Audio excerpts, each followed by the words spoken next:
So we're here today to celebrate a glorious triumph, and that's what it is, for the cause of peace. And this is a long time waiting, the signing of a historic peace agreement between the Democratic Republic of the Congo and the Republic of Rwanda. The conflict has continued, and it's been going on for many, many years. It's been going from, I guess they say 30 years, the Great Lakes region of Africa for a long time, and maybe even a time before that. How is the Great Lakes region? Must be beautiful, right? Beautiful, beautiful region, but they had a lot of war, right? A lot of fighting, a lot of death. It's displaced countless people and claimed the lives of thousands and thousands. But today, the violence and destruction comes to an end, and the entire region begins a new chapter of hope and opportunity, harmony, prosperity, and peace. That's been a long time waiting. I said. All right, what's going on, everybody? This is the Developing Dad Podcast. Welcome to everybody that's tuning in. We're going to talk about some things, see if we can get some people in here to discuss this. President Trump brokers peace between the Democratic Republic of Congo and Rwanda. Now, you think this would have, Black Americans cheering him on and, giving him an attaboy. He actually brokers peace. Now, I know, me, last week, I had a wait and see attitude. I was pensive about his actions in Iran. So, I'm going to give him his flowers when he deserves them. I'm also going to call into question things that I think he does that are questionable. And this is one of the things that I think he deserves props for. Now, are we going to get those props from a certain demographic of people? Probably not. Those people are not interested in being even-handed when it comes to Donald Trump. TDS is real.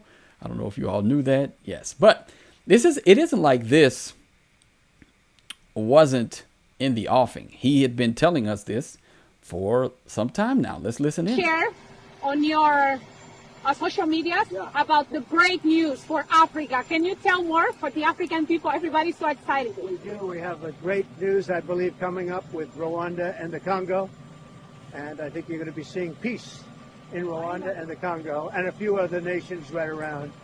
And that would be a terrific thing. So we hope that's going to happen. And also, your administration will invest over $6 billion to the Angolan Lubero corridor that will basically transport minerals, critical minerals from Congo, Angola, and many other countries. We're looking to do some nice things and keep it peaceful. We're going to keep it peaceful. Thank you, Don. All right, so you see that there's been a lot going on with regards to Trump and Africa, the Democratic Republic of Congo and Rwanda, and she even mentioned a couple of other things that they're going to do. Why is this I don't understand why we never hear anything about these things, right? When I talked, if you saw the headline of this video, it was Success, Socialism, and Security. But why do we never hear about President Trump's successes from the black elite? This one specifically for people of color. This is why whenever someone comes on to my channel and thank you to everybody that's tuning in. Thank you to everybody that's going to watch on the replay. Shout out your city. And if you're here, say hello. I will give you a shout out. Thank you to everybody that's tuning in. And don't forget to like the video, like, comment, subscribe, like on your way in. That helps to get the engagement up so we can talk a little bit about this. But we're going to talk about Trump. We're going to talk about Zohran Mamdani. We're going to talk about Antoine Massey. We've got some stuff dealing with Carmelo Anthony. We got a nice list of things to discuss. We're going to be here for about 2 hours. So join into the discussion. Let me know how much you love it or hate it. All right. But we see here President Trump is doing things for the group that he hates the most, right? Haven't we called everything that Trump does? That's racist! That's what we hear from the left. Everything that he does is racist. So why do we not hear anything about the successes? Why do we not hear anything about him specifically doing something for an indigenous group of people that he's supposed to hate. Right? I don't understand this because, again, this would seem to be something that would dispel the narrative that Trump is racist. Now, it's not like that. It's not like he hasn't been a favorite of black people for generations. And again, y'all let me know. Am I, because he's doubling down. That same woman here, he's going to, what do they say? The kids say, risk it all, right? Risk it all. He's about to risk it all. Listen, here it is. Beautifully stated.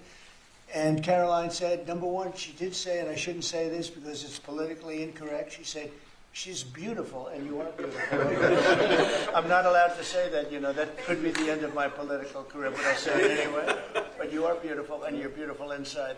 So I wish I had more reporters like you. You covered Africa for a long time? Yes, for over 10 years. Wow. I covered even your first administration. Yes, I know that. That's great. Well, thank you. That's so nice that you said that. Appreciate it. And that's so... So, I mean, it sounds like he's ready. That's funny to me. I mean, he's ready to risk it all, That's what the kids say nowadays. He's ready to risk it all. It's like, hey, I'm not supposed to say this. This could be the end of my political career, but you know what? I'm going to say it. You're beautiful. Right? He's ready. He's ready.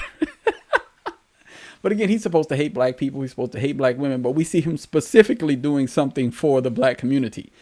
Something that specifically for the black community around the globe. Now, he's also done things in his he tried to in his last presidency with the Platinum Plan for Black America. He tried to do something specifically for the black community when his opponent said, so I'm not going to sit here and say I'm going to do something that's only going to benefit black people. No. Right. She said she wasn't going to do anything specifically for black people. Not until it got down to the wire and it was like, wait a minute, these black people ain't rocking with me. Let's see if I got to do something for them. Let's send out Barack, right? Send out Barack to scold him, right? Right. Thank you. What's going on? What's that? Linux and Les Papillons Bleus, right? Thank you for tuning in. Thank you for the comments. Thank you to everybody that's liking. Yes, we see that. And Trump doesn't have a problem with black people, and black people didn't have a problem with Trump until 2015, 2016-ish, when the Democrats told them that that black people needed to hate him because he was a Republican now. And you can see the shift happen. Rappers would rap about Trump, would go up to Trump Towers, would do events with him, and they had no problem with him. Jesse Jackson had no problem with him. None of these people had problems with him, right? What's going on, Brother Derek Franklin? Thank you to my members and supporters who are constantly coming in, checking in. Thank you, brother. Thank you. All right. Now, if you want your comment to be shown on the screen, I'm doing that for super chats and whatnot. But my members and moderators, obviously, I'm going to show theirs on the screen. But I will interact with your comments on the side because this is a discussion. But if you want them shown on the screen, form of a super chat, any amount, I will put them up there. All right. But we see him. He's brokering peace for two nations that are 90 plus, if not 100% black, right? Why don't we see anything? And you won't see any of the liberal preachers and teachers and black pastors talking about this. They're not going to say anything about this. They'll talk about how the motherland is important and Africa is the genesis of all life and everything, while the Democrats consistently hold it over the head of conservative African nations. They will not give them funding if they don't accept or adopt LGBTQ agendas. Whereas Trump's like, well, you don't have to adopt that. I'm going to help y'all. This is exactly what we need in a leader. Someone who does what's best for the nation and what's best for the world. We're not interested in virtue signaling. We're not interested in useless symbolism that doesn't help the black community. That's what the Democrats have been giving black Americans for generations. Useless symbols that do not help the community to grow. We're getting continually pushed to the margins for the immigrant community, the LGBTQ community. What is the issue what is the issue that Barack Obama is most famous for? Is it for what he did for black people? No. What do they call Barack Obama? Right? He was, well, they call him the deporter in chief, but they also, he's the most LGBTQ friendly president ever. He got them what they wanted. We are celebrating a whole month because of that. We got the redefinition of marriage. We got all of this stuff under Barack Obama, right? But what did we do? What did he do for black people, right? What did he do? They're going to put you all back in chains. It was the fear tactics. He pushed the narrative that we were going to continue. He put it right in that was during his term. Joe Biden talking to black people, saying that the Republicans were going to put y'all back in chains if y'all didn't vote for him in the second term. Fear tactics. That's all they do. Every 4 years, every 2 to 4 years, they come back and tell us that the Republicans are racist. The Republicans are racist. The Republicans are racist. Ah, yes, that was the other one. Yes, healthcare. Yes, Obamacare. Yes, Obamacare, where me as a healthy male had to pay more than my mortgage amount in premiums. Yes, I remember that as well. I remember that. I was so grateful to Barack Obama for Obamacare. Yes, it helped me out tremendously. Yeah, I had to go about doubling my salary in order to afford health care. Yes, for a healthy American, it was great. It was great. Thank you, Obama, for that. Yes. So we got that as well. So again, thank you, Barack. But one of the things that we see that continually happens is the Americans will come. And let me say hello to everybody that's tuning in. Tom King, welcome. Kingsley, what's going on? Kingsley, with the business. Hello. All right. Sincere Rob. Yeah, Sensei Rob. Okay, I don't know why I saw those. Right. I am F Hater. There you go. Creepy Chappy. Thank you for tuning in. Victor Bob. Thank you to Zip Towns. There you go. Polly Pocket. Thank you for tuning in. Uptown. Thank you for tuning in. Kevin Lawson. Garden Girl. Thank you. Red. Everybody. Rad 64. All right. Everybody. What's going on? Thank you. Tara Evans. Yes. Thank you to everybody. All right. So we're continuing to talk about this, but we see Trump brokering peace for 2 African nations. Now, what benefit does this have for him? And again, this, hey, what's going on? Dre Coat, Jack and me, welcome. So these 2 nations, we never actually had a Democrat. This war has been going on for almost 30 years.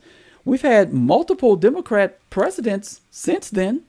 They couldn't broker peace with these nations, between these 2 nations. So why was Trump able to do this? We had a black president who couldn't get these black people to get along. So why is the black hating Donald Trump able to do what Barack Obama couldn't do, right? This is insane to me. Like, people just they want us to believe that the Democratic Republic of Congo and Rwanda. So essentially, I'll let me play this video for you all as you're coming in. Some of you that may not have seen it, I'll play this video. All right.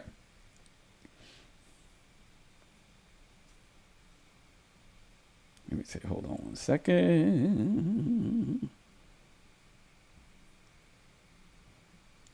All right, here we go. She's beautiful, and you are beautiful. I'm not allowed to say that, that could be the end of my political career, but I said it anyway. Today, he signed another peace deal, this time in Africa. Rwanda and the Congo came to the White House to end their 30-year war. The peace treaty was brokered by Trump and Rubio, and the Africans say Biden just hung up the phones on them. Many American presidents overlooked this conflict. They didn't do nothing. Even myself, I covered President Biden's administration. I pressed many times about this conflict. People are dying in Congo. This country has so much potential, but they need help because this war is destroying the country. They never gave me any answer. I shouldn't say this because it's politically incorrect. She said, She's beautiful, and you are beautiful. I'm not allowed to say that, that could be the end of my political career, but I say it anyway. But you are beautiful. We're getting for the United States a lot of the mineral rights from the Congo as part of it. They're so honored to be here. They never thought they'd be coming to, look, this is a very tough part of the world. They never thought, they were just telling me, they never thought they'd ever be coming to the White House. Right? So again, he broke his peace between them. Now, we're going to get something right from it. Why not? That's what negotiators do, guys. It's not a bad thing to help people and then you get something in return. Nothing's wrong with that. I know people think that that's a big deal, right? We're going to get we're going to get richer because of this. By helping people to stop killing each other. Oh, Trump must be super evil. Right? He's super evil. Because he wants to help people to stop killing each other. And then in so doing, America gets rights. I mean, I see that. That's a win-win. I guess if you've never really had to deal with business and you don't understand, it's all about my feels, right? It's all about all the tinglies that you get inside. You don't understand how business works. You think that everybody should just get something for free and no one should ever help anyone else and you shouldn't gain anything. See, you don't understand what capitalism was about. Our system of capitalism was built on the idea that you could be rich by doing good to your fellow man. Oh, yes. Yes. Again, we can't do anything. Again, it's funny how it's so funny how people will find any reason to hate Donald Trump, but never once want to give him his flowers. If he does something well, you don't want to say, you know what, he did something really well. I'll give him kudos for that. No, you have to spin it because your Trump derangement syndrome is so acute that you can't accept that the man did something well. Last week, I was discussing the fact that I did not like that he had gone into Iran and strike those nukes. Right? What's going on, brother Caleb Collins? What's happening, brother? Thank you for tuning in. All right. But I'm going to give him the benefit of the doubt because what he did initially I didn't like it. But if he just goes in and gets out and we don't have a prolonged conflict, then I'm like, okay, peace through strength. That's what you said. No new wars. We're not in a war. All right. I'm not going to lose my kids to some pointless war in the Middle East, searching for WMDs like we did in 2003, then find out that there were none. I don't want that.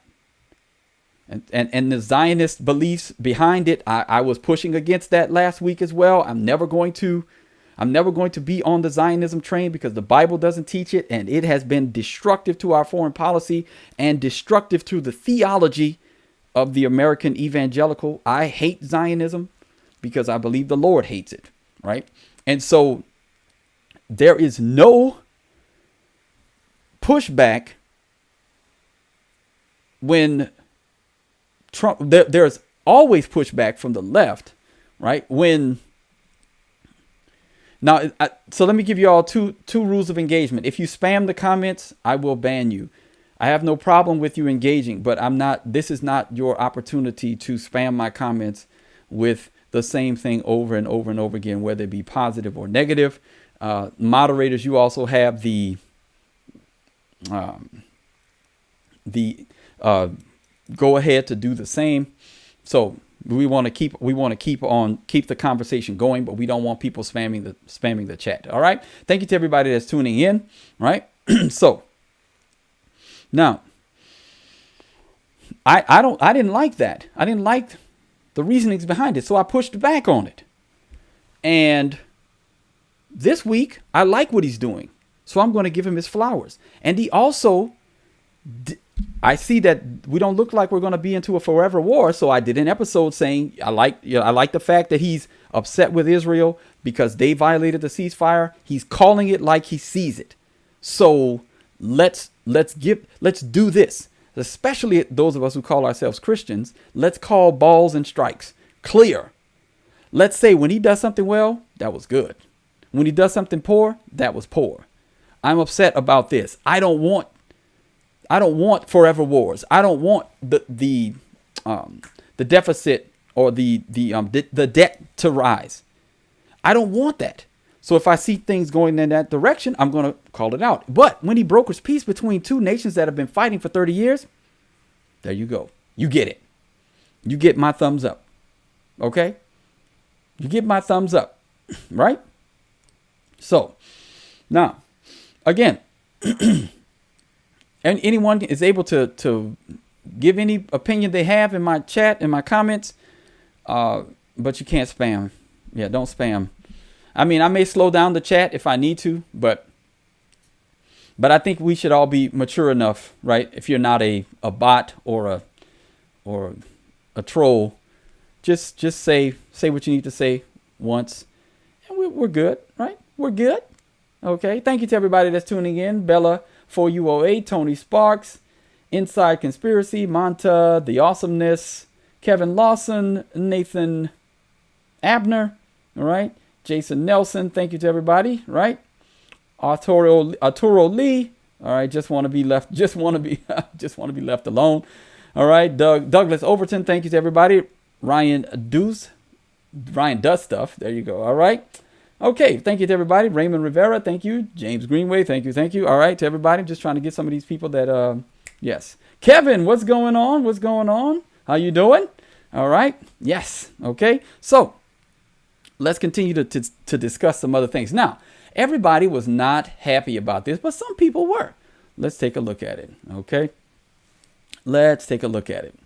All right, here we go. So, we've got old Scott Jennings. I still don't understand how Scott Jennings has the patience. So, he doesn't have the patience of Job, but he's got some good patience, all right? Here we go. Let's listen in. And he knows that the lower courts cannot carte blanche stop him, which hugely increases the power of the executive.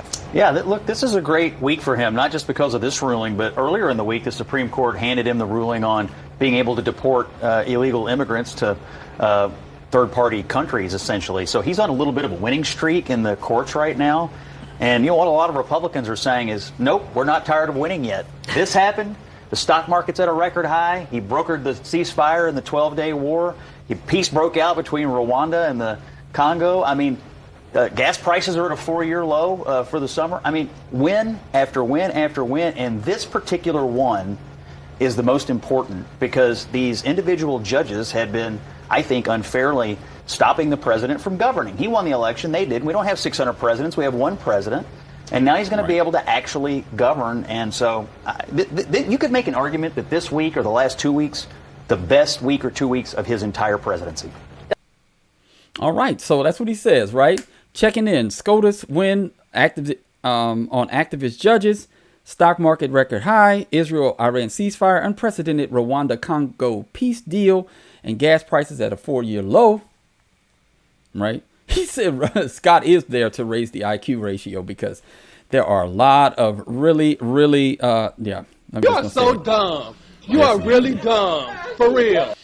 There's some really dumb stuff being said on that show, right? And Scott Jennings just has to sit there and address it all. I mean, it really is bad, right? It really is bad. So, but you see that now everybody's not happy about that. There's some people who have not been paying attention. Yes, I am a fan of Johann Sebastian Bach. Told CNN, he said he's committed to support. I love music. I love classical music. Yes. Jobs not done. A foreign minister from Rwanda told CNN, he said he's committed to supporting this ongoing negotiation, but warned that ending the conflict will depend on political will and the good faith. And he doesn't know if that is true, referring to the DRC's government. It's not done. It's not done. You didn't watch the news yesterday. They literally announced it in the Oval Office. Thank you very much, Mr. President. This is indeed a historical day because it's the signing of a peace agreement between Congo and Rwanda to end a conflict that has been going on for 30 years. Let me ask you a question. Literally in the Oval Office. Can I say something? Friday afternoon. You said something earlier. You said, and you kind of agree with Pete when he says there's something about the media where they feel like they want to disprove Donald Trump. Is that what you said? Something to that effect? Yeah, it happens every day. And you think that's what they want to do, right? You think the media is going in to say he's lying and he's not telling the truth. Do you Correct. believe that? That is the standing disposition. Do you believe that he tells the truth? Yeah, I do. Every time? You think all presidents do you that? think the president tells the truth? This current president tells the truth often. Yeah, I do. Okay. I also think that, to our point that we haven't established, he does announce things before it's too soon. They literally had the countries in there. The program isn't. I feel like you should watch the news before you come out here. I feel like you should stop trying to defend him just to defend him. I feel like you should watch the news. You should stop. Right. You can't make this up. Like, this is insane. She literally doesn't know what's going on in the world, but she is talking about the situation like she knows. They had literally signed the peace deal the day before, and she's on the show. I don't understand how these people just continue to open their mouths and prove how ignorant they are. The countries were there.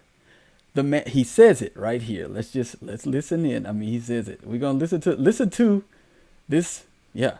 Let's just listen. They literally announced it in the Oval Office. Thank you very much, Mr. President. This is indeed a historical day. It's a historical because it's the signing of a peace agreement between Congo and Rwanda to end a conflict that has been going on for 30 years. 30 years. They signed a peace agreement to end the conflict that has been going on for 30 years. We had somebody in here just say, there's no peace treaty, there's no peace deal. I mean, what else do we need to say? But the TDS is so acute that these people cannot think outside of it. He can't get, nothing that Trump does will ever be acceptable to these people. He could sign a bill to give them reparations tomorrow. He could sign that bill. He could make reparations happen tomorrow. They'd still hate him. Because they've been conditioned by the Democrat plantation owners to hate this man because he's a Republican. That's it. It's never going to be enough. The trillions upon trillions of dollars that have been handed over by the government since the Great Society programs aren't enough. Affirmative action, not enough. DEI, not enough. It's what else do you need? They want reparations in the form of cash payments. Okay, he could do that. They would still hate him. Platinum plan for Black America. No, only sellouts would listen to Donald Trump. He had a plan for Black America called the Platinum Plan in the 2020 election year. Ice Cube listens to him. Ice Cube gets excoriated, gets blistered. The Black community, anyone that went to talk to Trump gets destroyed in the Black community, right? They tell him straight up, right? And you ain't black. Then you ain't black. If you talk to Trump, you ain't black. If you're not for the Democrats, you ain't black. Because again, tight, right? The tethered. This is the slave mentality, right? That we get away from. Don't you dare go over to those Republicans. And the crazy thing is, most black people who voted for Trump aren't even Republican. I'm a constitutional libertarian. If you want to isolate my belief system. But the libertarians never put up anyone that is worthwhile voting for.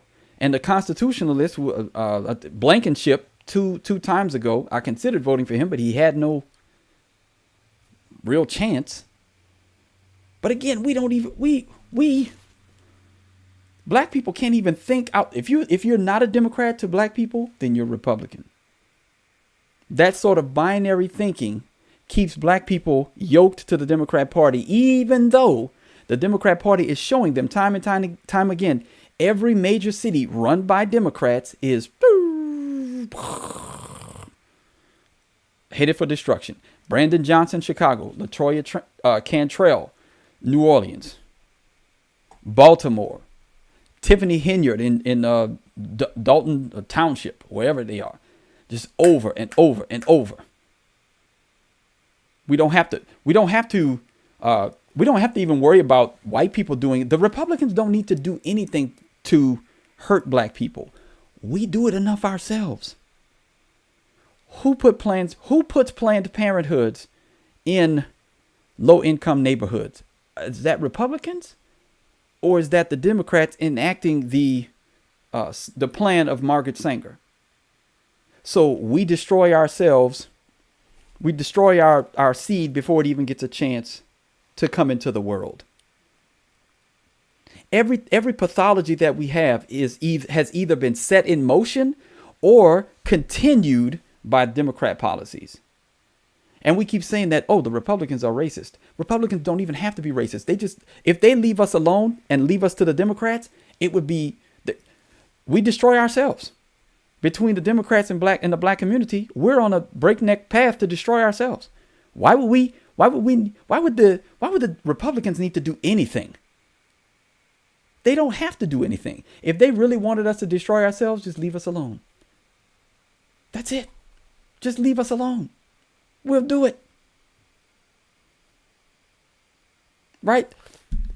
The most dangerous neighborhoods in America are populated by who? The cities with the largest deficits and the worst crime problems, poverty, are run by who? Run by who? It isn't white Republicans.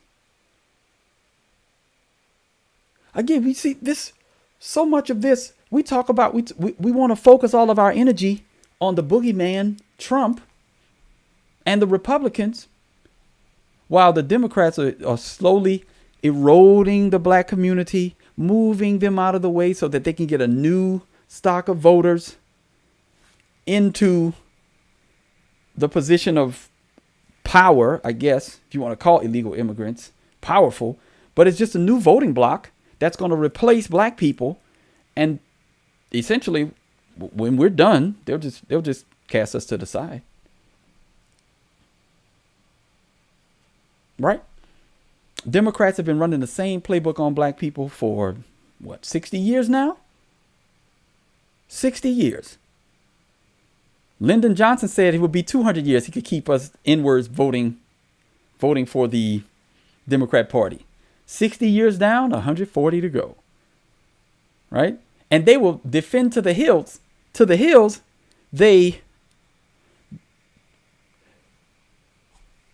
Nothing. Trump can do nothing good because he has an R behind his name. Right?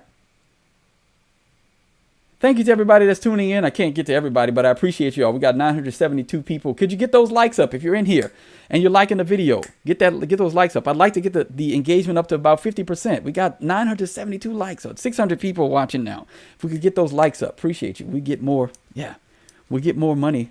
Not money, but that is true. We'll get more money. I don't know. I don't know. Views don't count. Yeah. Like live views don't really help with money, but we get more engagement, right? Okay. Now, but don't get me wrong. Yes, I do like support. Financial support is always acceptable because I got bills too. Not that YouTube pays any bills. YouTube pays no bills. All right. I can buy like a sandwich or two every week with what I make from YouTube. Sandwiches. Right? Thank you to everybody. Yes. Yes. There you go. Support the grift. Right? That's what he said. A grift. Support the grift. Support the grift. Right. Exactly. Now, Trump wasn't the only person that had an interesting week. Bernie Sanders had an interesting week. Yes. Now let's move on to the next one. Bernie Sanders on Rogan. Whoo, boy. Yeah, that was also fun. Now, let me know if any of let's see. see if any of you have any more questions or any more concerns. Now, Scott Jennings was doing his thing. What's going on, Brother Jalone D. Wood Sr.? Thank you. And we had a new member that signed up this week. I appreciate that new member. All right. And my old members, y'all keep on supporting the channel. I really appreciate you all. Right. Get them sandwiches. I love. Yeah, I hope not that. I hope that Trump is not owned by Zionists. That would really be upsetting because I'm not a fan of Zionism at all. I think it has done more to harm the political discourse in America and American theology than virtually anything else. All right. So we're going to go through a little quick mashup of what happened with, let's see. Yeah. Have you prepared for this? I am all prepared. What are your thoughts on this? There ain't no easy answers. Let me throw that out to you. I don't have a magical solution. I wish I did. I don't. I don't know the answer to your question. Admittedly, it is complicated. I don't have the magic answer. Okay, I don't have the answer to that question. That's the problem. What does it mean? What does that mean? What does that mean? So, and again, please, these are complicated issues. I surely don't have all the answers. What was they saying? Right now, where is it? Jesus, I think. Don't quote me on this. Maybe in Norway. So. All right, I'm gonna plead ignorance. See, again, I'm trying to think here, and I wish I had better answers for you. I mean, it's a great question. I don't have the easy answer to it. No, I don't know. I don't know. Yeah, who knows? I cannot tell you. But the answer is yes and no. But would you agree with that? I don't have those details. I don't know that I agree with your analysis of it. I don't know. No, I can't remember. It was I honestly don't remember. Hate is based on ignorance. Right. And this is one of the reasons why someone mentioned it, right? This is an unfair mashup. It's more for fun than anything. We're going to deal with some of the actual clips, but that was actually for fun. Now, Bernie used to hate millionaires until he became one, right? He said the problem was millionaires until his net worth became over $1 million. Now the problem's billionaires, right? He's once again asking for your financial support. He has been one of the most well-funded senators from Big Pharma and the like. Yes. All right. So Bernie is always deflecting. Bernie is a socialist, and his ideals and his ideology does not fit with American ideals. Now, unfortunately, though, he has been elected by his constituent. We're going to talk constituents multiple times. Yes, I am a fan. Well, here's the thing. Okay, the Senate used to be chosen by the states, right? Because the senators were supposed to protect states' rights. Now we have two redundant houses, the U.S. Senate and the Congress. The Congress was supposed to protect the will of the people. The Senate was supposed to protect the best interests of the states. When the Senate became elected by the popular vote, that essentially got rid of one of the pillars that the founders had instilled in order to protect states' rights. So we have this situation where the popular vote and the people are pretty much running amok, and you get people like Bernie Sanders. I am no fan of Bernie Sanders, but if he's what the popular vote wanted, then I say let them suffer. But the problem is we all suffer because of their state stupidity. Now, and then we get socialists like Ocasio-Cortez, like Bernie Sanders. We get Ilhan Omars of the world. We get all of these. Hey, Shauna Roachwood, how are you doing? Welcome, sister. So the issue with someone like Bernie Sanders is that seems like he's never going away. Right? Never going away. When is this guy going away? When is he going to retire? There are so many senators that need to just like, bye, just go. Term limits would be great. Why are there term limits on the president but not on senators? Why can we not institute the same thing? But again, why would they institute it? Because that's their money. It used to be about public service. You would stop doing your job for a couple of years and serve your country and then come back to your job. Now we have career politicians. Term limits on everybody, man. Like I'm down with that. Yeah, look, Bernie will leave when he's comatose. Exactly, brother Derek Franklin. Exactly. Right. Now, Bernie has proven to be let's say, less than brilliant on certain topics. So let's listen in. And he's inconsistent. Let's listen in to he and Joe talking about PACs. What it says is, you're a billionaire. You have now the constitutional right, because your money is your freedom of expression, right? So you don't like Bernie Sanders? You can put millions or hundreds of millions of dollars into a campaign and express your view about how terrible Bernie Sanders is, Right. and you can buy that election, right? That's your Right. constitutional right. I think that's probably the worst decision that the Supreme Court has ever made. So what is the result of that decision? The result of that decision, let's take us to where we are today, is that Elon Musk, and I know Elon was on your show, and he's here in Austin, huh? Yeah. Okay. And we could talk about Elon, but he spent $270 million to elect Trump as president. Okay. I think that's absurd that any one person. What's the most someone donated towards the Harris campaign? Great question. They spent a lot of money on Harris as well. They spent $1.5 billion just Combined. over the course of a couple of months. You got it. All right, let me talk about it. So Yeah, I'm not here let's just talk to say about it's that. a Republican. That's my point here. Right. Okay. Yeah, but he wasn't going to mention that until Joe just asked. Joe does. That's why he's number one, and I'm number 1,002,567, because Joe will just ask the question simply, how much did, who was the most, who spent the most money on Harris's campaign? Just with no anger, vitriol. He'll just ask the question. Now, the left used to love Joe Rogan, right? Because he used to come after Christians, and he had really bad arguments against Christianity, but he was very, he was very staunch in his position, and he, mocking. He never really gave Christianity a full treatment like he does, other things. He didn't. Now he does. But he used to be very anti-Christian. But now, since he's starting to turn the tide, right? And he helped a lot. He helped Trump get elected by just asking questions of these people who used to support and love him. And now they can't stand, their feet are being held to the fire, and they can't handle it.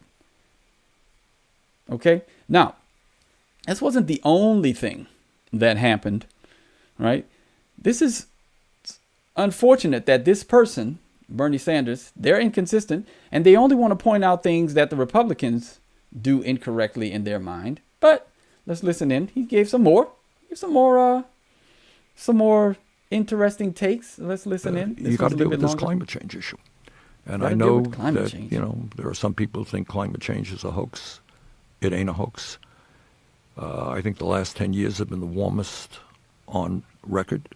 And we can create millions of good-paying jobs, transforming our energy system away from fossil fuel to energy efficiency, to solar, to wind, and other sustainable energies. I think the climate change issue is very complicated.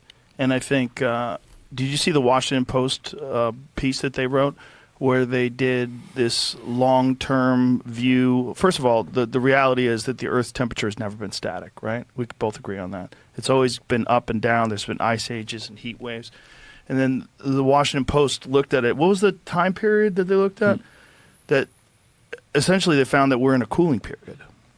That the Earth over the past X amount of years, and this was like a very inconvenient discovery, but they had to report the data, and kudos to them for doing that.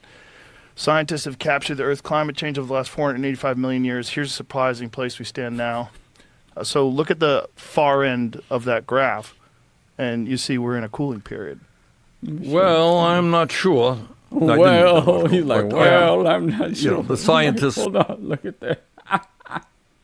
Look at the graph, Bernie. Bernie, look at the graph. It's right there, Burn. Right? Burn should be exactly what it burn. Right? Oh, we're in a cooling period. You see it's down there, Bernie. Well, I'm not sure. No. But you were just saying before that you were very sure.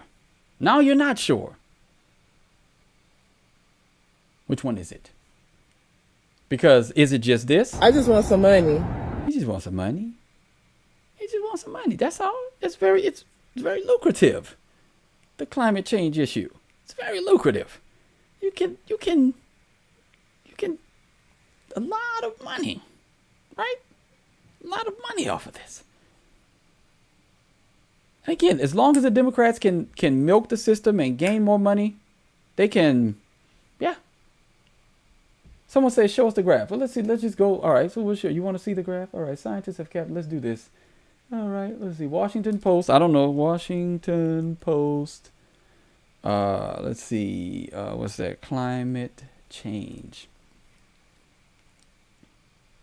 Let's see. Where's the most recent? Joe Rogan. Let's see. Scientists have captured Earth's climate. Here we go. Where is it?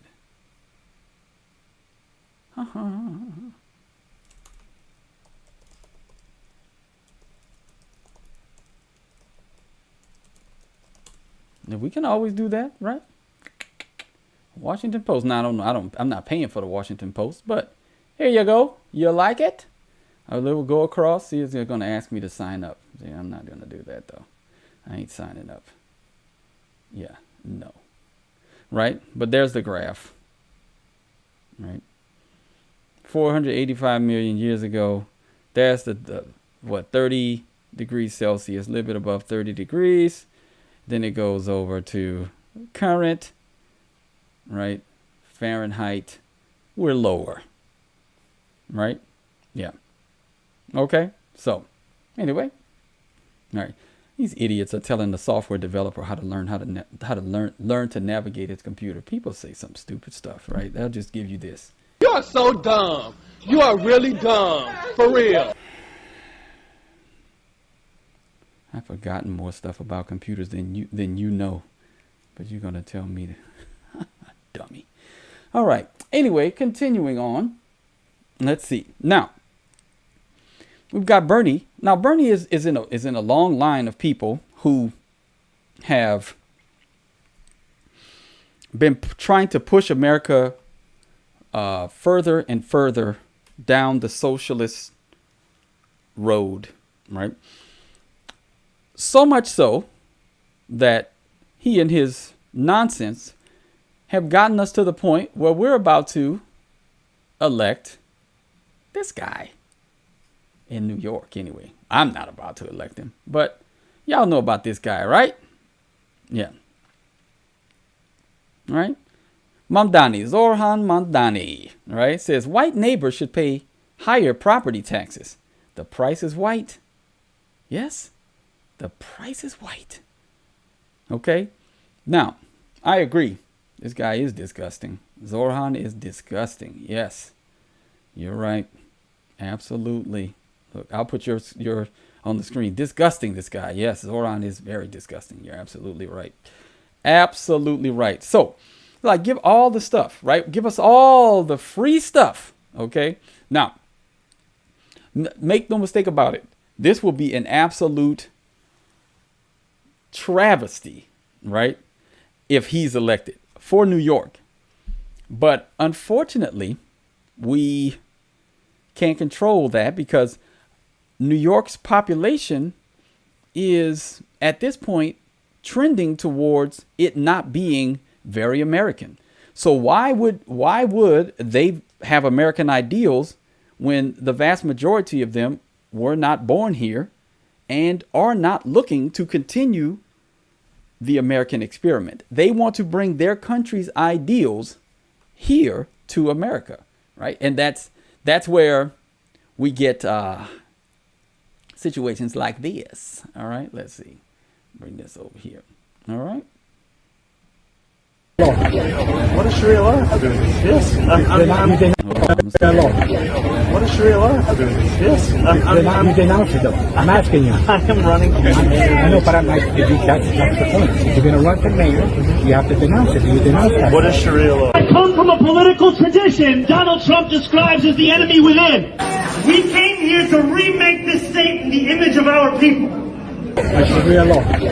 What is Sharia law? Yes. You denounce it, though. I'm asking you. I am running. I know, but that's the point. If you're going to run for mayor, you have to denounce it. You denounce that. What is Sharia law? Palestine! Free Palestine! Free, free, free Palestine! Free, free, free Palestine. Thank you so much, brothers and sisters. I Thank you. I come from a political tradition. Donald Trump. This is the future mayor, right, of New York City, who will not denounce Sharia law. It's all about. I mean that should be red flag enough. But he's all about socialism. He's all about white people paying more, that our white neighbors, right, should pay more. Okay, where is that?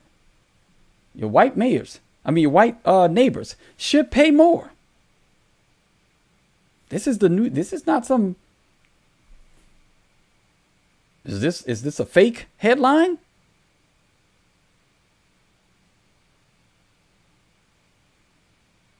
Who's going to pay? Because somebody's got to pay.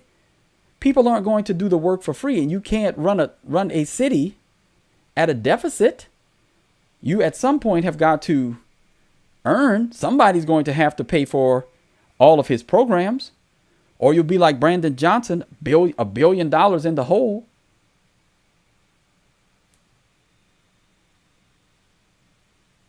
Again, everybody wants to talk about how this is fair and equitable. Life's not fair. And life isn't equitable.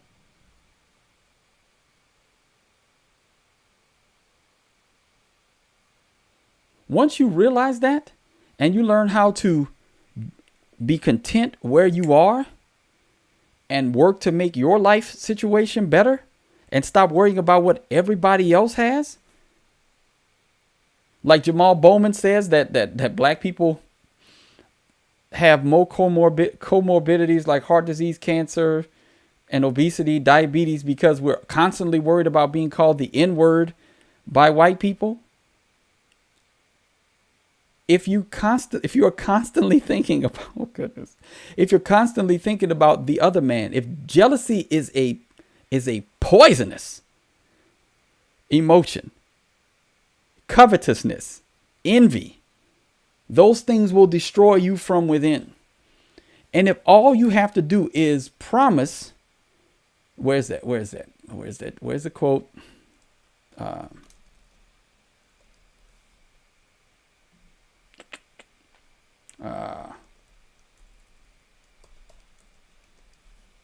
on 1 second. Nope. The site's down, right? Exactly. Thou shalt not covet. What's going on? Thank you to our super chatter. Thank you, Michigan native, right? Keep spreading the facts, brother. We got you. White and black power is an unstoppable power united. Exactly. And it's all about what is right and just and good, right? Whether we be white, black, whatever. Ideological similarity will trump this, because make no mistake about it.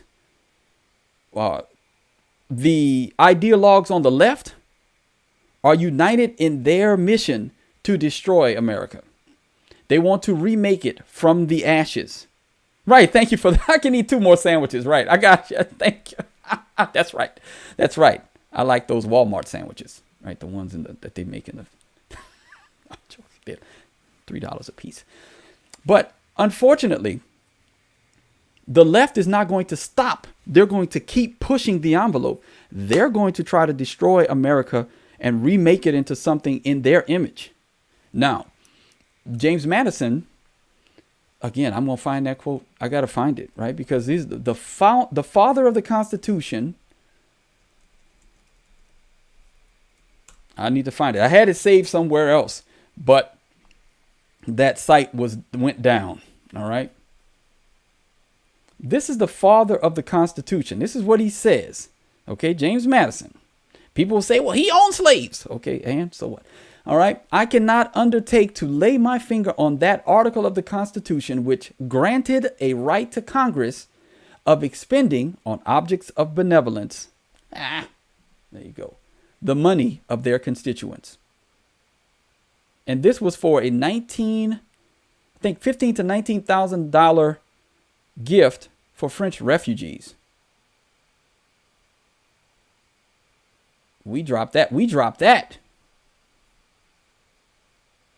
We drop that, what, almost every second of every day.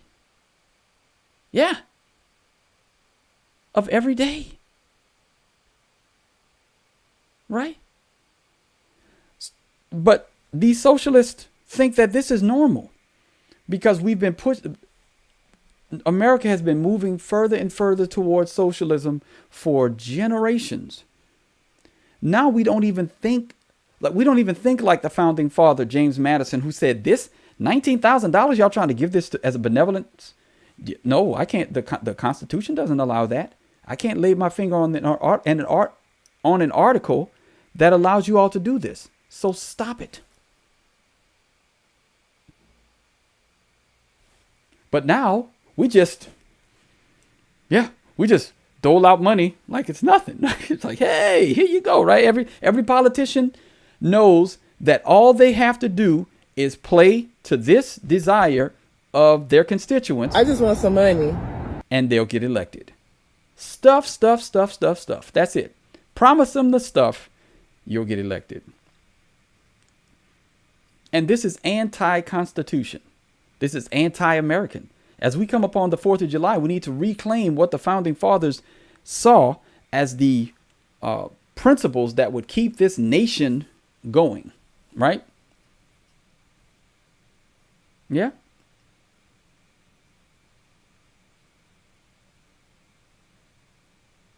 Yeah. So unfortunately, we have this mindset that we can just, print up money, create this social program, this social safety net. At some point, when are we going to allow people that want to fail, that have failing mindsets, that have failing practices, to just fail?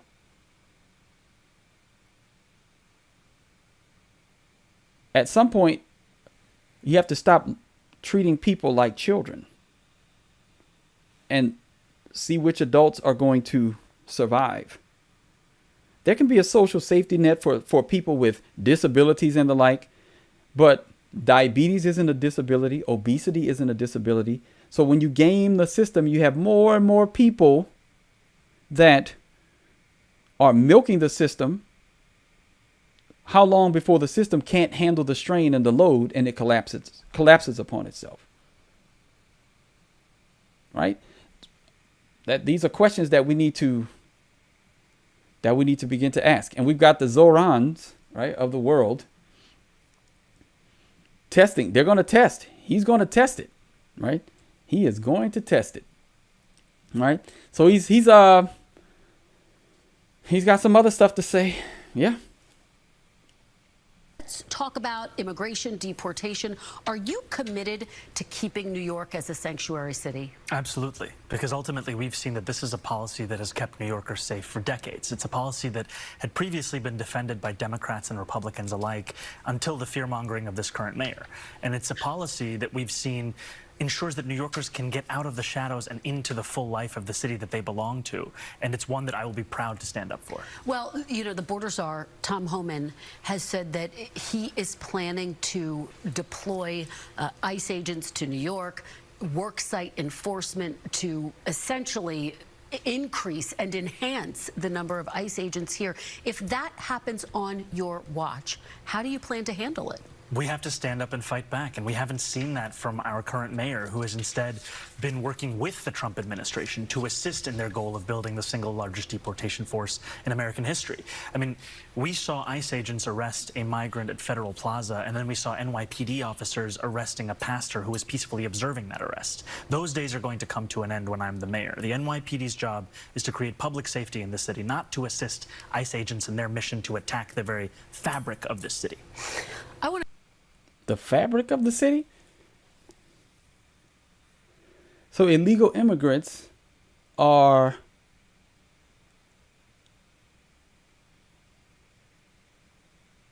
the fabric of New York. He may be right at this point. He may be right that, because I think it's at 30 to 40% now, that New York has a 30 to 40% population that wasn't born there. 40%, 30 to 40% of the population, I think is the last time I checked the numbers. So he may actually be right that the fabric of the city is not American. And if ICE is coming in there to get rid of immigrants, well, that is the fabric of New York now. Man, it's interesting how we've gone from immigration being people wanting to come to America to be a part of the American dream, to assimilate to American culture because they recognize that American culture was better than the place that they came from. And they would hang an American flag pridefully. Now, most of the immigrants come here illegally, and they want to recreate the culture from which they sprang and they fled, which caused them to want to flee. This is insane. American ideals are better because they were founded upon Christian principles and not Sharia, not Talmudic Judaism, none of those, right? It was the Enlightenment and Christianity merging to a certain degree. Christianity being the bedrock, the Enlightenment on top of the bedrock, right? Because we saw what the Enlightenment did in the French Revolution, divorced from Christianity. But unfortunately, this is going to end, if he's elected, this is going to end horribly. Now, Trump is warning them. We'll see if they listen, because, Trump is making it very plain. New Right? York Democrat primary. What did you make of the New York Democrat primary? Mamdani. He's a communist. I think it's very bad for New York. I don't know that he's going to get in. It's inconceivable that but he's a communist, and he's a pure communist. I think he admits it, but I can't imagine it. But let's say this. If he does get in, I'm going to be president, and he's going to have to do the right thing, or they're not getting any money. He's got to do the right thing. It's shocking that I would have assumed that I used to say we will never have a socialist in this country. No, but we'll have a communist. I mean, he's a communist and going to be mayor of New York. So I was very surprised when I said, I never heard of him. I don't know who he is. Well, he said he's going to fight ICE. He's not going to allow ICE to... He'll be very unsuccessful. And he said if Benjamin Netanyahu comes to New York, he's going to have him arrested. Oh, he's a radical left lunatic. What did you make of the New York Democrat... I like how Trump just says it, right? He just says what we're all thinking. He's a radical left lunatic. That's it. There it is, right? There it is.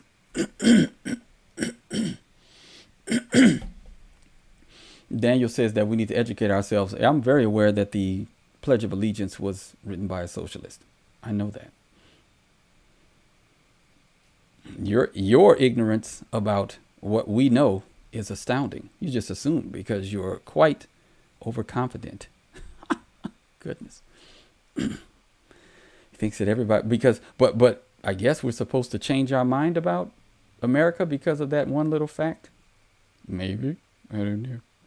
Anyway, but yes, he is a communist, and Trump just called him out on it, right? Now, what do we do? Yeah. What do we do? Yeah.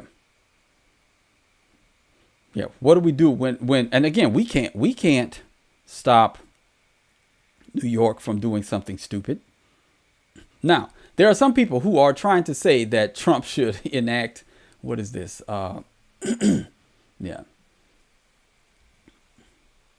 Yes. The Communist Control Act of 1954, right? I mean, they're gonna, yeah.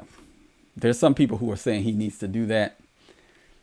I would say at some point you gotta, because New York is a very important port, and it's very strategic, and it's economically important to America. So we don't want to see it destroyed, because it was built on American values. It was built on the hard work of the settlers who came here, who had a vision for something greater than what they saw immediately in the present. They had a vision of the future, a legacy that they wanted to leave. And New York is essentially a monument to that hard work. Now, hey, how you doing, Ryan Reagan? Thank you for tuning in. A monument to that hard work. So as an American, obviously, you don't want to see that city fall, because it was based on the American ideals.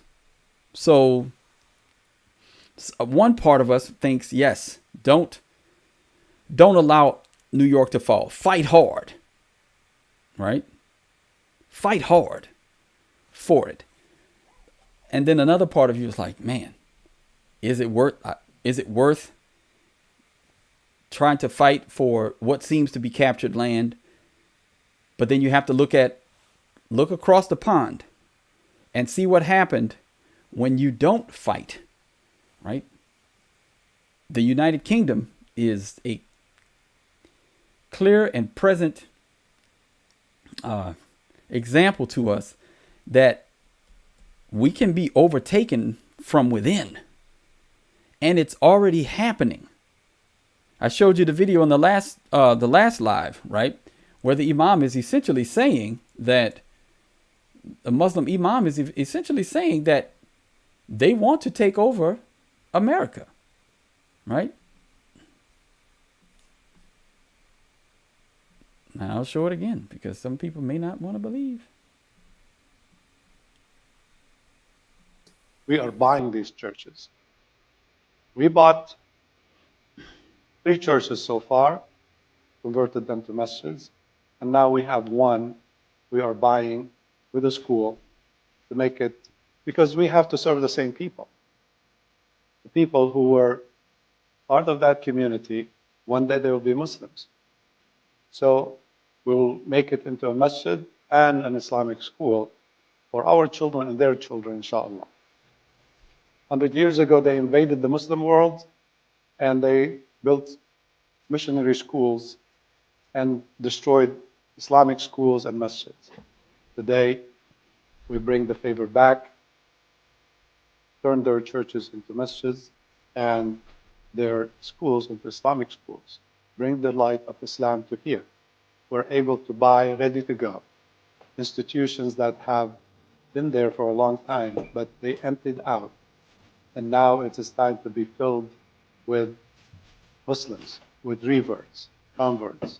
This is an election year. All right. Oh, keep going. But we're not going to be happy with either candidate. We have to be happy when Islam becomes the best candidate for us. I ask Allah subhanahu wa ta'ala to give Islam the victory in this country.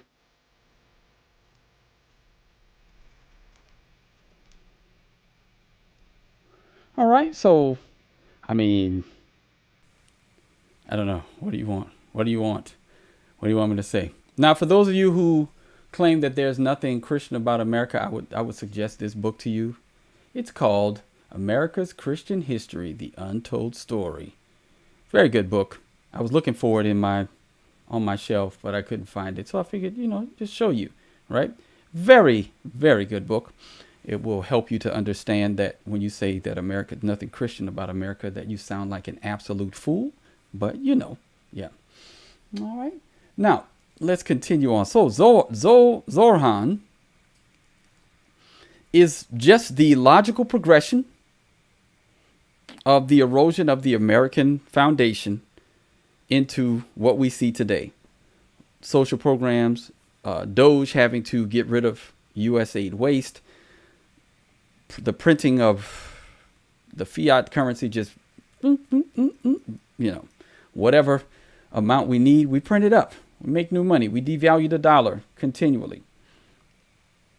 So, inflation's was at an all-time high, record high under previous presidents. What's going on? Right. What's going on, my brother? Edwin Ramirez. What's happening? Proverbial Life, fan into Flame E. My former podcast partner. What's going on, brother? How you been? How have you been? All right. So Yes, you need to get out of New York ASAP. Where you gonna go, brother? I don't know. Where you gonna go? Where you gonna go? Right. And again, we see this happening in our country, where even people who support the country, who will give their lives for the country, they're thrown away to, pushed to the margins.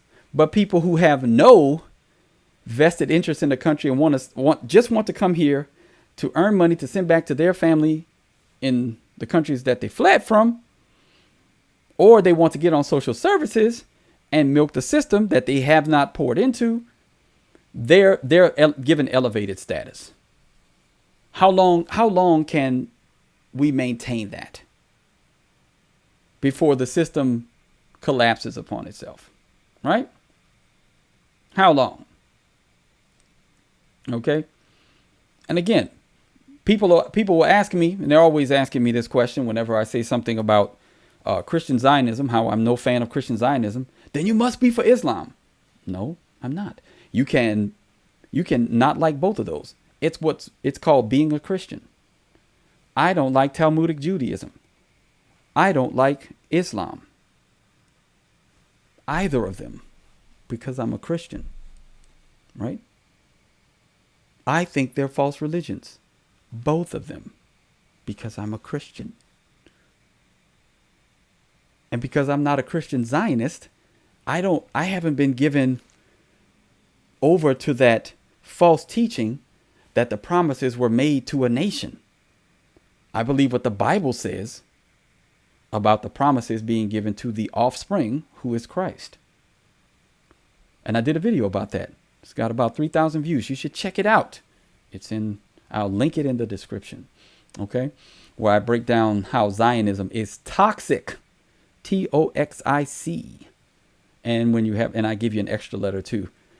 Anytime you have a toxic situation, it's because you have a toxin. All right, we're going to do a little cultural nonsense. We're going to talk a little bit about some local news. Now, you may have heard about this. I don't know.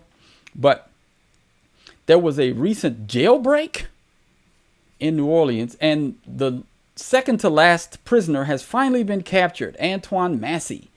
He was captured at an Airbnb. Okay, let's see. Let's listen in. All right. We're not going to listen to the whole thing. You said you don't. Sorry, I just want to be on the yeah. Trying to find out what's going on myself. I understand. Would you mind saying a few words with us if we don't put your face on the camera? Yes. That's Amelia Strahan. She is out at the scene where this inmate was found this afternoon. A woman who says that she uses that unit as an Airbnb from time to time said she really didn't want to go on camera, so we were trying not to show her face there. Apparently that's where Antoine Massey was hiding out, and that's where he was taken into custody. It's very interesting that even the property owner was not told by law enforcement what was going down when it was going down.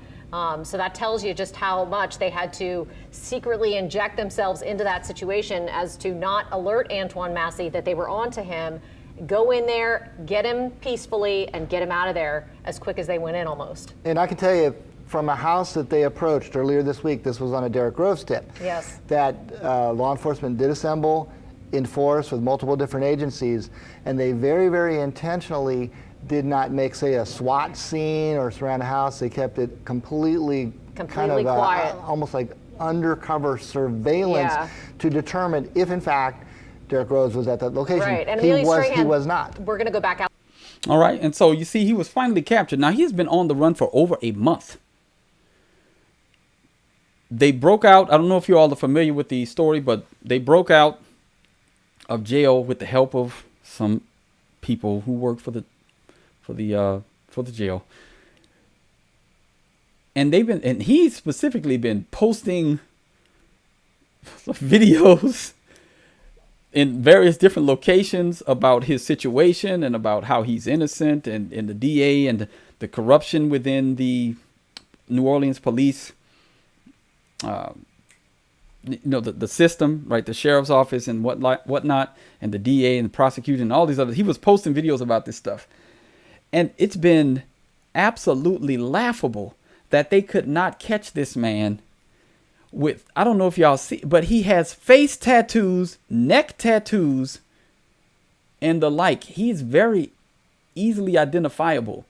The fact that they got out shows how inept New Orleans Police Department and the leadership of New Orleans Police Department and the sheriff's office is. But it should be no surprise because LaToya Cantrell and her hires, they're not the most competent people. And part of me has just been enjoying the fact that he's been making them look like a fool this entire time. They finally caught him. But this should be a clear indication that Democrat leadership is a problem. He made the entire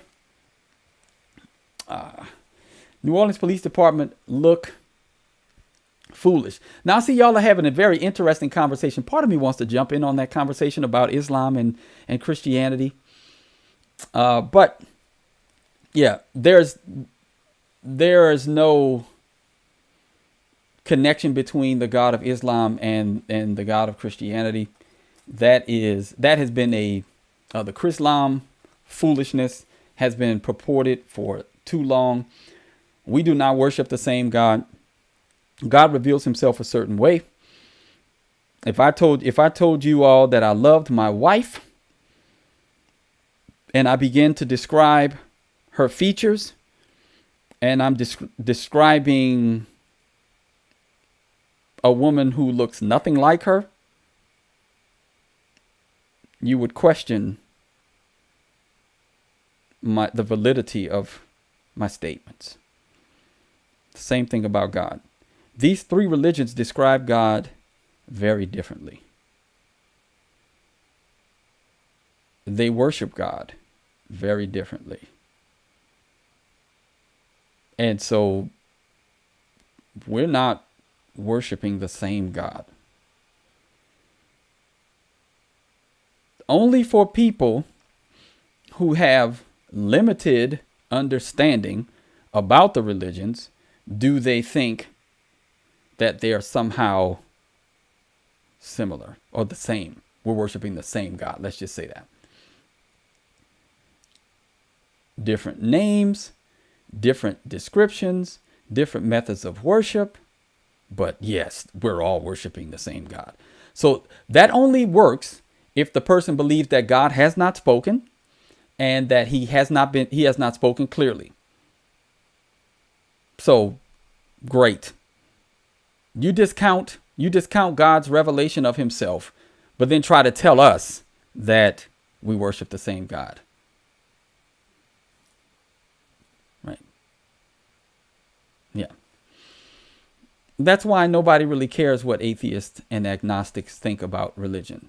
You guys had your little time in the early 2000s where everybody was worried about you all, and that's why nobody's really talking to, like, I don't even see it happening anymore. Atheism and agnosticism offered absolutely nothing.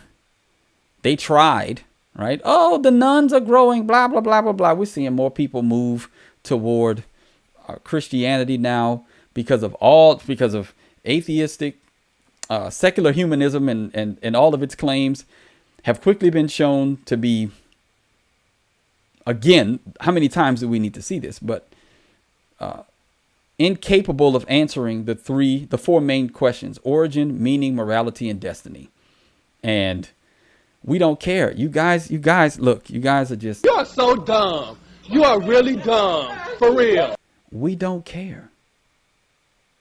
We'll have discussions amongst each other about religion. Like, we'll have religious discussions about, we'll discuss with Jews, and we'll discuss with Muslims. You know, we'll have like even amongst Christian denominations and, Roman Catholicism, Protestantism, and Eastern Orthodox and the like. We'll have discussions amongst ourselves. But we've long since, I haven't seen it. Maybe it's just me, but long since stopped caring what atheists think. Right. It was fruitless, Caleb. I mean, they had their little time where they tried to pretend that they were smarter than everybody. And then everybody realized how, once they were examined, their claims were examined. We just realized, oh, okay, all they have is logically fallacious arguments. We had to go through that, rigmarole again, and they still think that people care what they have to say. No, we don't. We really don't. I really don't. I don't even like when atheists start talking about Christianity and they show their. I'm like, okay, you're just talking to the wind now. I spent the early part of my Christian journey talking to them, and it was fun for a while, but we've got real problems to solve, and godless atheists aren't really helping us, right? So we're just like, whatever, man. Y'all go over there and do what y'all want to do. Yeah. Right. Yes. So, all right. Now, let's see. We were talking about that. All right. So we did Antoine Massey. Now, I'm going to talk about some other stuff. I got like 5 other things to discuss. All right. We got the one super chat. Thank you to the super chat. All right. We're trying to get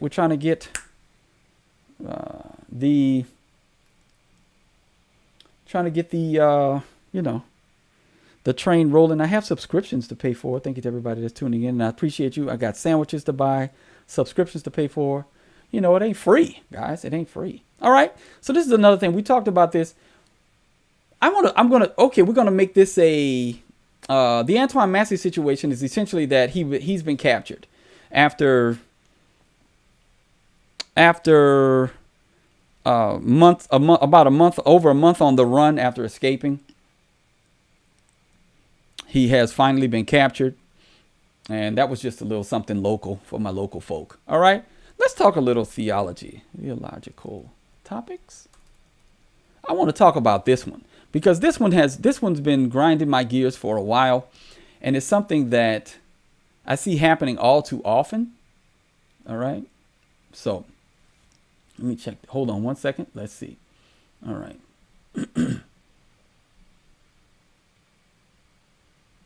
Where is this one? There you go. I'm going to get rid of some of these tabs to give my computer a break, right? All right. Let me ask y'all a question. Do people really think that this kind of reverse psychology actually works on adults? Like, do y'all really think that works? I just wanted to see if anybody else in the comments thought that this was absolutely asinine. That, oh, you don't know what they claim, huh? Tell us what they claim. Oh, you don't know what they claim. Like, guys, y'all gotta, wow, they really thinks that's gonna work. Okay, guy, if you think so. All right, so let's keep going. All right, so let's listen to this, what Charlie Kirk says here. The gospel of Jesus Christ can be synthesized to 4 words: love God and love people. And the gospel of Jesus Christ can be synthesized to 4 words: love God and love people. And all right. So he says the gospel of Jesus Christ can be synthesized to 4 words, he said, right? Love God, love people. All right? But that's not the gospel.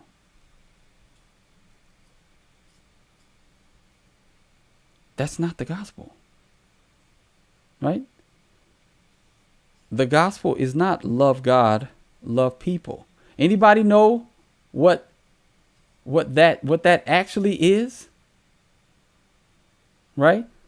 Can you tell us, Jalon, what that actually is?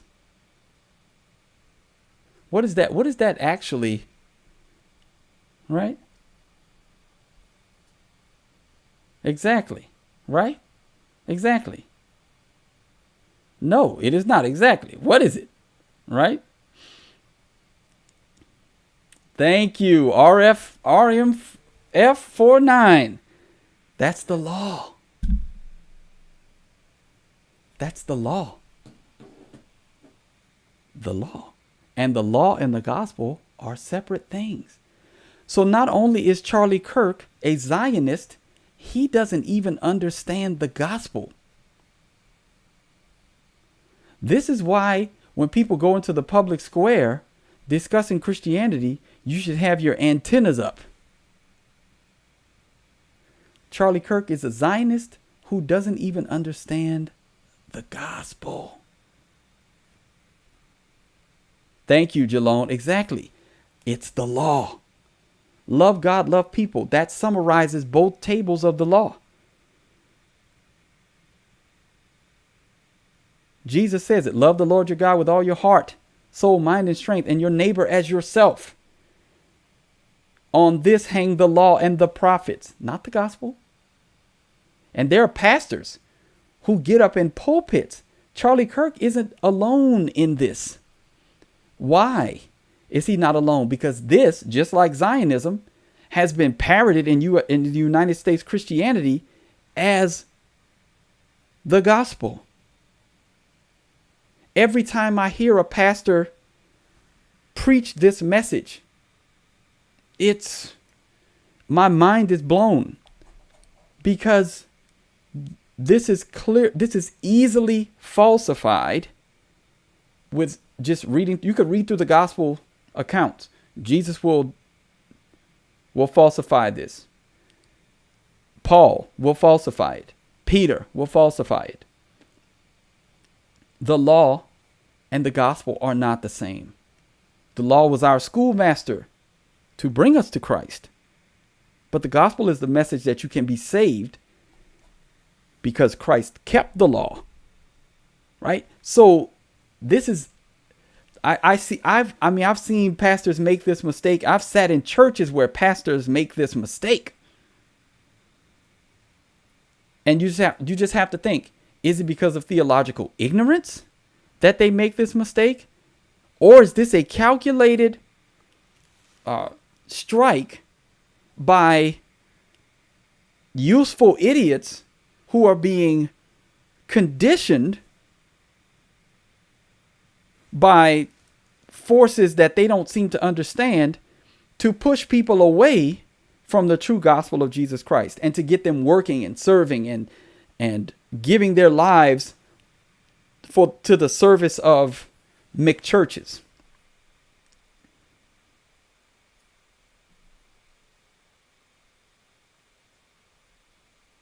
I wanted to point that one out before we got to the more fun stuff, but that's one of my least favorite. Once I hear somebody make this mistake, I lose respect for their ability to clearly articulate scripture. Now, let's listen in to this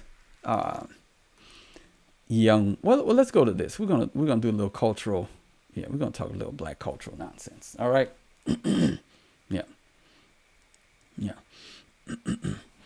Well, Kevin, I would say, and I'm going to answer your question because I think it's a good one. He asked, does it matter if the end result is the same? What do you think? Right belief. Let's go back to this. So right theology leads to right living. If you replace the law for the gospel, you will ultimately lead people to a legalistic understanding of the Christian faith. Now, Paul says, whether pretense or in truth, Christ is proclaimed, and in that I rejoice. Right? He rejoices even when there may be some mistakes. Just because but we shouldn't accept the mistakes. Right? We should try to correct misunderstandings, because those misunderstandings may ultimately lead, and I think they ultimately will lead, to negative outcomes.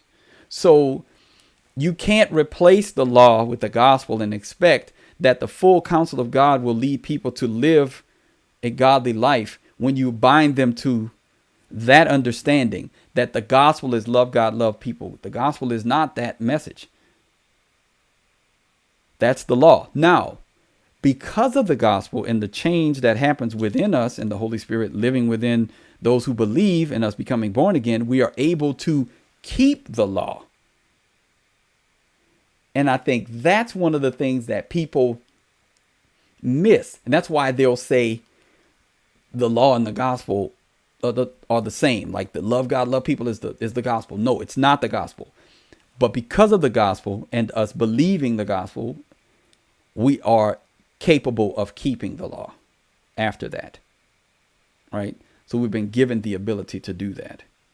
So that is where I think the muddied thinking or the muddled thinking of lots of pastors, because they're not taught logic or rhetoric. They don't understand. They can't break down premises leading to conclusions and look at a syllogism to see if it's bad. Those types of things aren't taught in most seminaries, and they aren't taught in most high schools, much less colleges.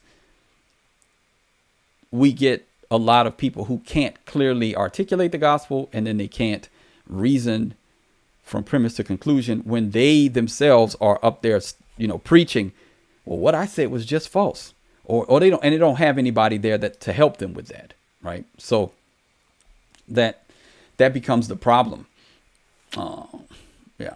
And then because we live in a culture where iron doesn't sharpen iron, we don't want conflict. We're people pleasers, soft and effeminate in the way that we deal with each other. We don't want any pushback. We see pushback as divisive. All right. So let's talk a little bit about this. I'm going to move to the next topic. Now,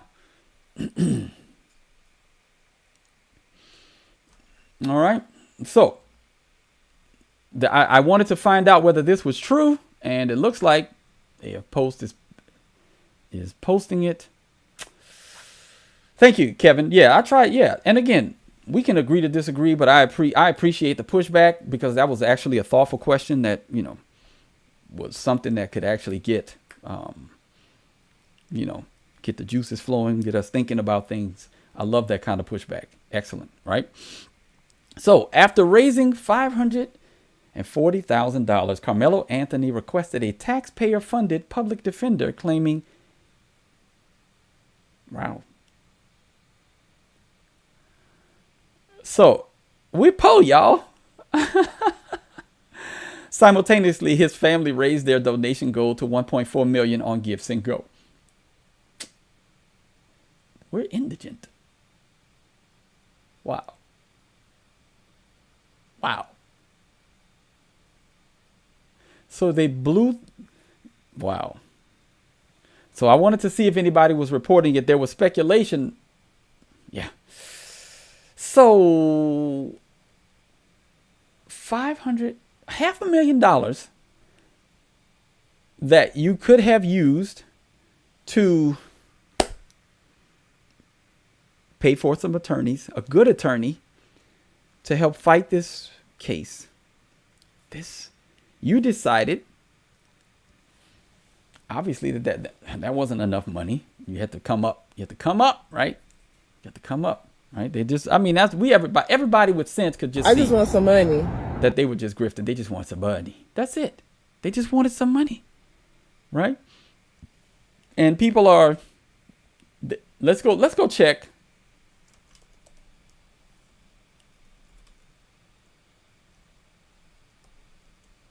Let's see. Let's go see. Help Carmelo. Yeah, they've raised it, but guess what?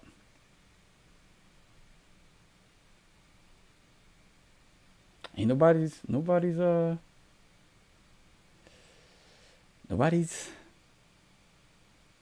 they're not paying.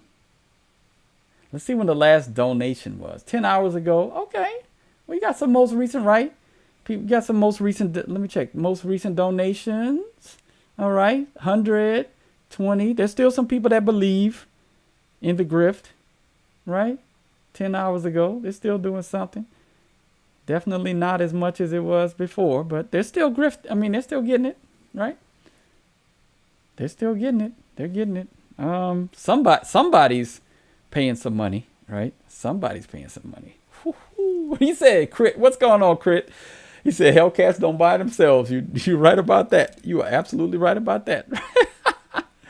All right. Now, thereafter, yeah. So, I mean, they want that money. No, I'm not a hater. I think, hey, if people are dumb enough to give them money, go for it. Right? Go for it. I ask for donations for my work too. Look, I'm not mad at them. They got $500,000. I don't think I'll ever earn that much on YouTube. We'll see. But yeah, man, nobody's buying the grift anymore. Okay. But let's look at this one. Now, this is a conversation between two black women who are unmarried and living it up, apparently. Let's listen into their situation here. All right. Listen to them talk. And I'll stop it before the guy gives his commentary. Oh, here they go. You know the brosphere is going to come for us. Oh, yeah. Two single, attractive women with never been married and have no kids.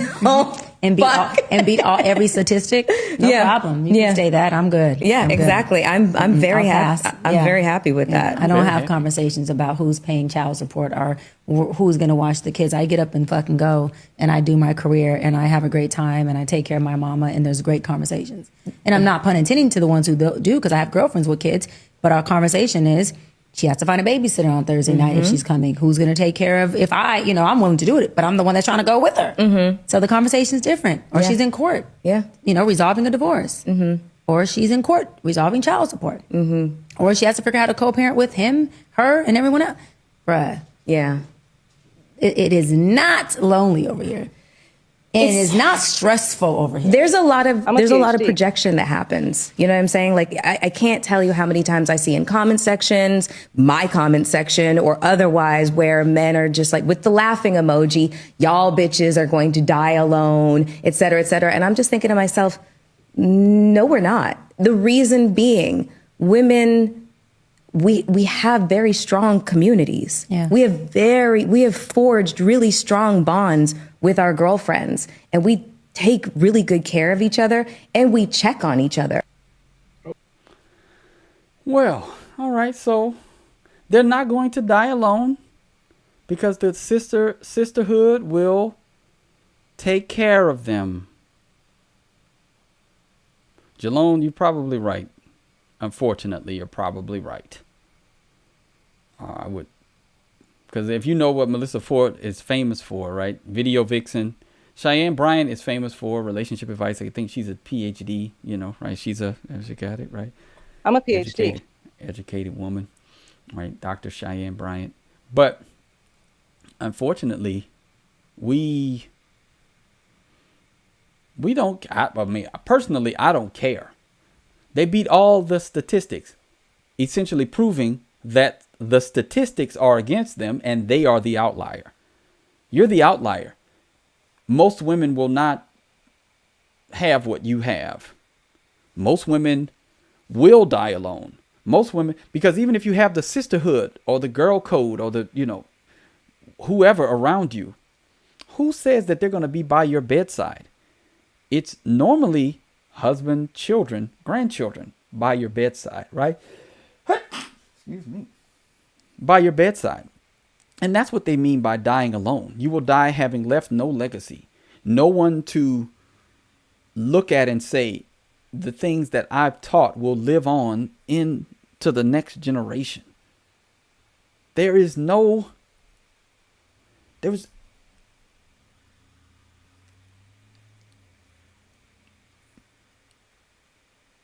everything they said was a projection. Because they were saying, well, we're not lonely. We're not lonely. You don't need to tell us that. We don't care. Maybe some men do care, but we don't.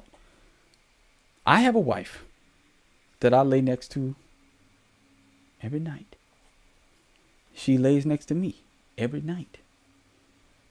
We're going to,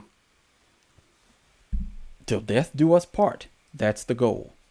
I don't have a little puppy. I have 5 children. Puppies are not meant to last you a lifetime. That's why you have to keep getting new ones, right? The average, the age is 13 years, right? There'll be about 13, that's 13, 14, 15 years you can get. That's why they call it dog years.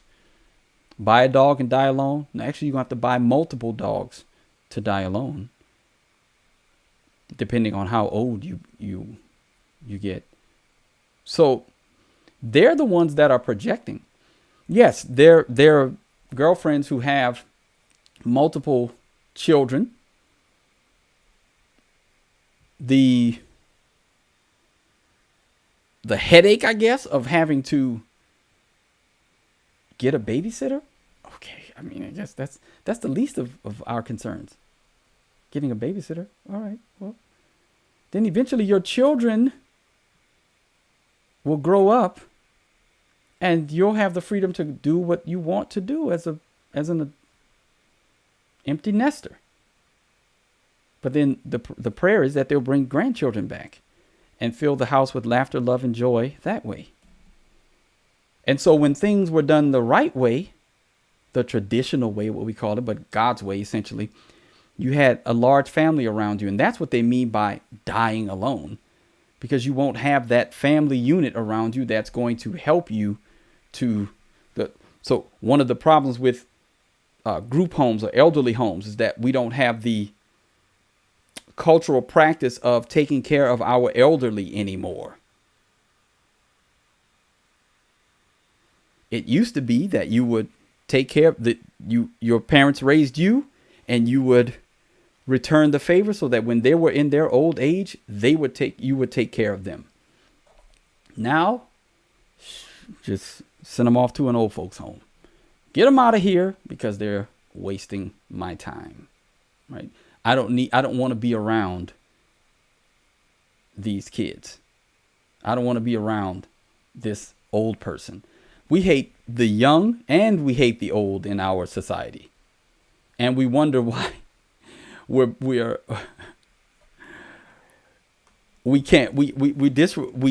destroy babies in the womb. We don't want to be around children. We look at them as a nuisance and an expense that we would rather not incur. And then we hate older people because they remind us that we're not going to live forever. So we just want to live in this time period of from teen to 40s and just live however we want with no thought to what came before us or what comes after us. Right? So, yeah. Right? And again, these women are getting online to affirm each other because society is pressuring them. Right? I get men in my comments telling me that, we're going to make the brosphere mad.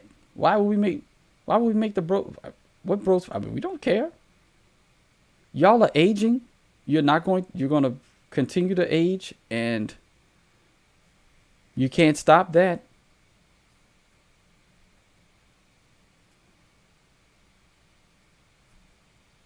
What are they going to do when it all comes crashing down?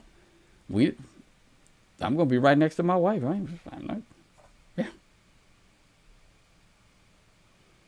I'm not worried about the two of them. They don't bother me. I saw this in my list. I said, let me comment on it, right?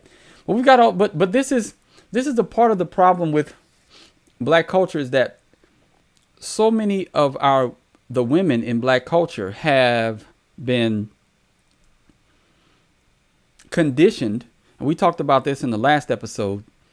It got cut out because Pop the Balloon, they're coming after anybody that uses their content. So I won't be using their content anymore. If I do, I'll put it on Rumble. I need to start posting things to Rumble anyway. But we have this culture that consistently supports the worst right? We consistently affirm the most deleterious things and act as if, now for some of y'all this may be a little bit too much, so you may want to avert your eyes, but we're going to play this like this. And this is not abnormal. This happens almost every year. Every year we get these videos online. It's a big girl summer. Yeah, I'm not gonna play the music, right? But this music would go well with it.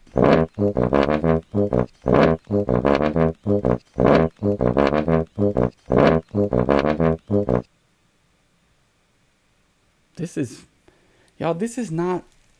dangerous.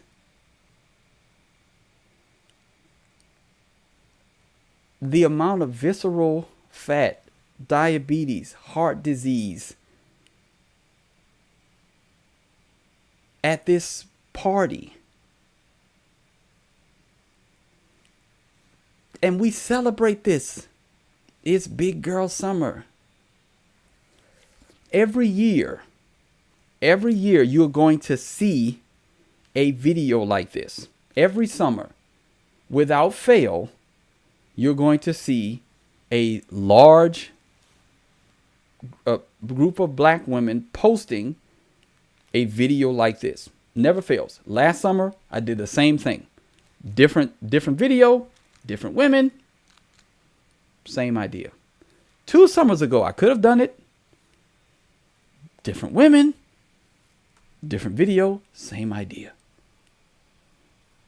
Who told them that this looks good? Who told them that they should be flaunting?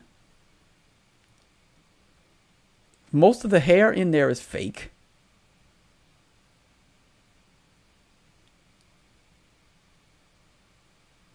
The bodies are real.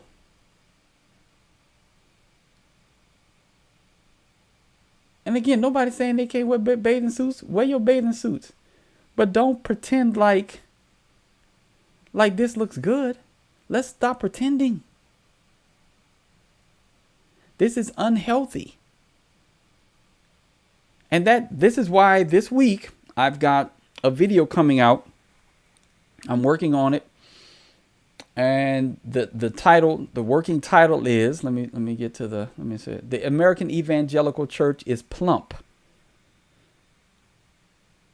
Plump.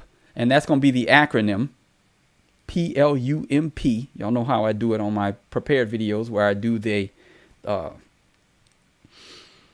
acronym and I explain it biblically what the problem is. Well, that's the one that is coming up this week. And there are going to be a lot of obese people in the church that I'm creating a video for the hook at the beginning, but then we're just going to do like the biblical teaching. Members is going to come out tomorrow for you all, and for everyone else it'll drop on Tuesday, but it's going to be 8 to 10 minutes like normal, where I take an aim at the the situation. Look, let me show y'all. This is some of the, obviously anecdotal, but some of this is just really bad. But look at this summary table. Look at this, y'all. This is insane. Baptist congregants. This is not overweight. This is obese. Approximately 30% of Baptists are obese. Fundamentalist Protestants, 22%. Regular worship attendees of all faith, there's a 50+% risk of obesity for anyone over 18 if you're attending a church. Frequent church-going black men have a 2 times obesity, double the obesity odds if you attend regularly.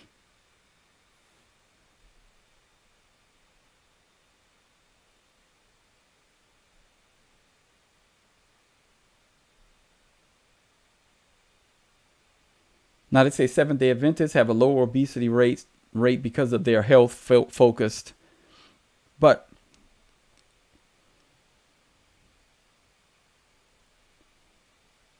right? This is insanity. Right? And again, people are going to say, don't judge. They don't understand the Bible because we're called to discern and to judge, but we're not called to condemn. Notice I didn't say any of those women were hellbound, but they are obese. And obesity is dangerous, and gluttony is a sin. And the American evangelical church has cozied up to gluttony, just like it's cozied up to sexual immorality. Gluttony, sexual immorality. It's unfortunate that we're unwilling to call out these, right? Call out these sins. Why? Because these people, and these women are most likely, I wouldn't be surprised if they're in a church, right? They're not, let's see. Where's the,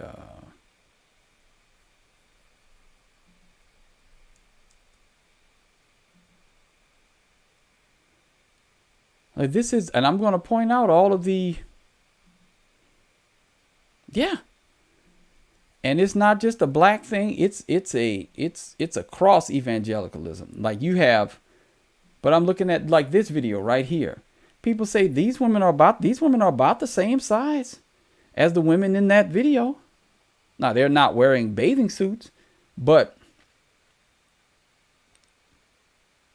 right?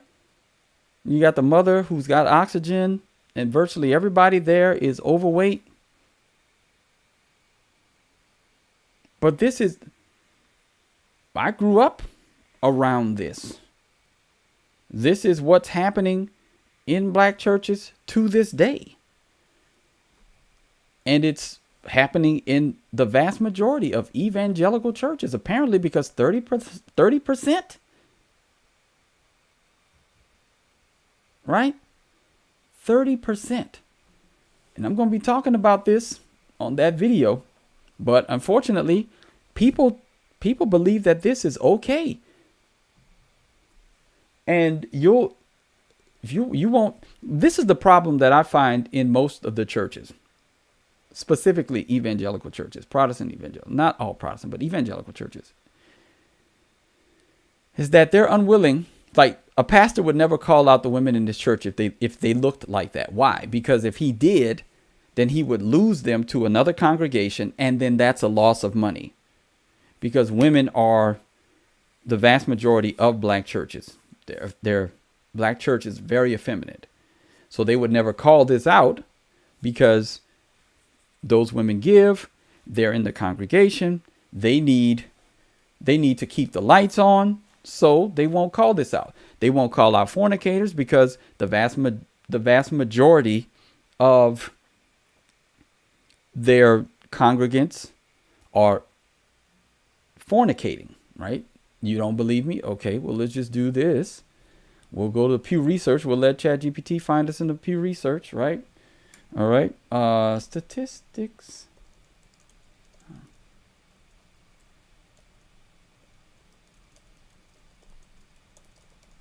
Oh. I spelled that wrong.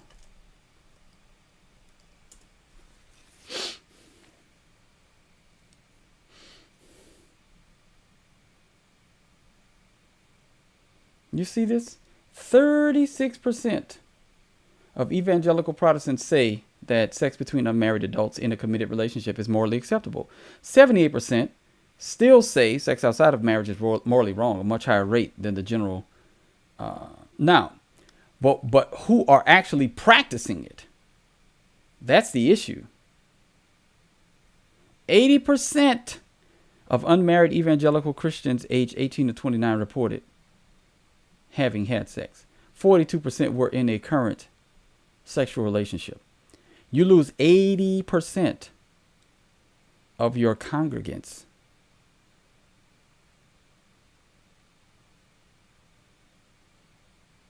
%42 currently.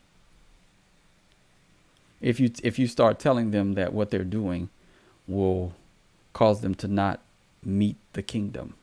That may be the video that I do next time. Do plump, and then I'll do the next one. I'll do one for the next one. All right. Well, I'm about to head out of here unless there's any more questions, super chat questions. If you want, I can take some questions from super chats if you'd like. But if not, we will end this here because it's 2 hours. Yeah, I started at 5:10 and we got 5 minutes left. All right. But yes, I wanted to highlight that because that is actually what the next video that I'm going to do. That's the topic, and it will be releasing tomorrow to members. All channel members will get it tomorrow. I appreciate you all for to everyone who's been signing up as a member. It really helps to know exactly, hey, every month I know that I'll get this amount and I can pay my subscriptions via that income, right? Just make YouTube pay for itself, right? Yeah. Okay. Now, yeah, no questions from super chats. Well, again, I appreciate everybody for tuning in. We had a early on when we were talking about Trump, it was very, very hot and contentious, right? Yeah. And then now the chat is just going in on each other, right? They're having a whole, they're not even talking about me. They're just talking to each other, right? Everybody's having, well, there you go. We'll keep it going, right? Now you guys might have to have that conversation. Y'all have to find another video to finish up the rest of that conversation. But if there are no more super chats or questions from members or moderators, if you all have any questions or any concerns, anything that you want to talk about. But I may try to pull some shorts from the last 2 videos and start putting them out next week. Next week's schedule is going to be a little bit more involved because I'm off from my part-time job, which happens in the evenings. But I will not have to do that. Thank you. I appreciate that like and subscribe. Ray Farrell, right? Yes. All right. Thank you to everybody that liked on this video. I think we got over 100 subscribers, new subscribers on this video. So I appreciate everybody for tuning in. Even if you don't like the content, I appreciate you for sticking around all this time, right? I mean, that's what they say. They say monetize your haters, right? Monetize your haters. That's what we're going to do. All right. Anyway, until next time, be on the, sorry, I got to do the closeout, right? Got to do the closeout. And until next time, be on the alert, stand firm in the faith, act like men, be strong. See y'all around. Bye.